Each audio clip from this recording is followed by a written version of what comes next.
The White House just refused to rule out cutting your health insurance to pay for war operations in Iran. What's up, guys? This is Colton again with the most important news on the internet. White House Press Secretary Karoline Leavitt was asked directly Monday whether Trump is considering cutting healthcare access to fund military operations against Iran. Her response? She wouldn't say no. According to the New Republic, top Republicans are floating federal healthcare cuts to offset Pentagon costs as we ramp up military presence in the Middle East. Here's what we know is happening behind closed doors. House Budget Committee Chair Jody Arrington is pushing what he calls cost-sharing reductions, targeting programs he claims, quote, loses 30 cents on the dollar. He's specifically going after low-income housing tax credits, saying, quote, you've got low-income housing tax credits, for example, another sort of welfare program within the tax code that doesn't prohibit illegals from siphoning money off that. Meanwhile, when Leavitt was pressed on whether healthcare cuts were on the table, she gave the classic political non-answer. Quote, I don't want to weigh in definitively because I just haven't heard that being discussed in the West Wing.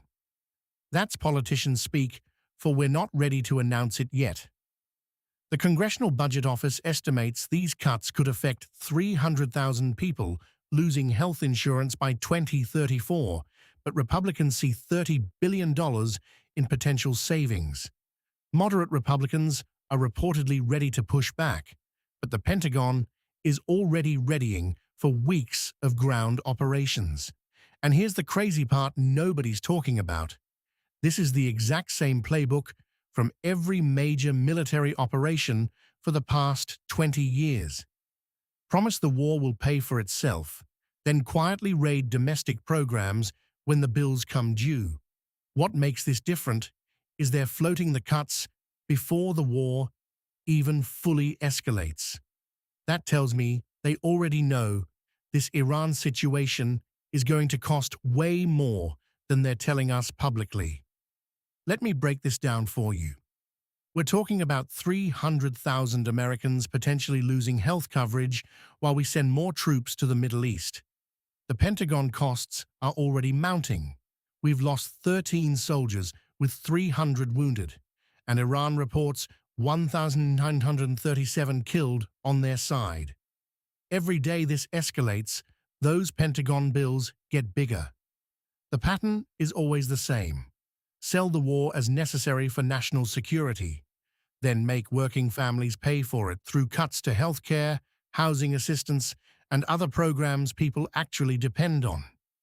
Meanwhile, defense contractors see record profits.